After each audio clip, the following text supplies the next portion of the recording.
सतगुरु की पहचान क्या होगी, ये हमारे सभी सदग्रंथ भी बताते हैं। सतगुरु की सबसे पहली पहचान बताई है कबीर परमात्मा जी ने अपनी प्यारी आत्मा धर्मदास जी को, कि जो संत मम सत शब्द दरढ़ावे, वा के संग सब राड बढ़ावे। ऐसी संत महंतन की करनी, और धर्मदास में तो से वर्णी।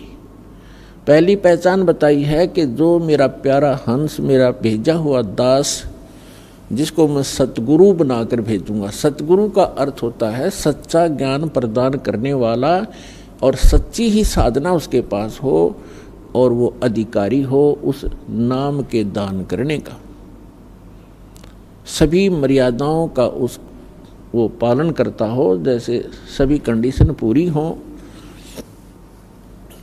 तो वो सतगुरु होता है। और वो हम मेरे सच्चे ज्ञान का जो प्रचार करता है, जैसे कबीर पंथ तो अनगिन है, कबीर पंथ के अंदर गुरु अनगिन है और सभी प्रचार करते हैं, किसी का कोई विरोध विवाद नहीं है। हरिदास ने जिस दिन से सच्चा ज्ञान प्रारंभ किया है, उसी दिन से हर तरफ से विरोध प्रारंभ हो गया था। लेकिन परमात्मा साथ होता है तो विरोध लास्ट में व्यर्थ ही होता है उन लोगों का, और फिर उनको पछताने के अतिरिक्त कुछ भी हाथ नहीं लगता।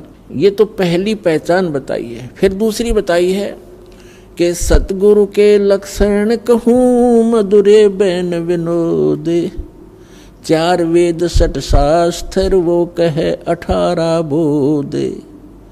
सतगुरु का दूसरा लक्षण बताया है कि वो एक विशेष ज्ञान प्रदान करता है और सर्व सदग्रंथों को आधार मानकर अपना ज्ञान प्रचार करता है। सभी सदग्रंथों का, सभी धर्मों के मूल ज्ञान का वो ज्ञाता होता है।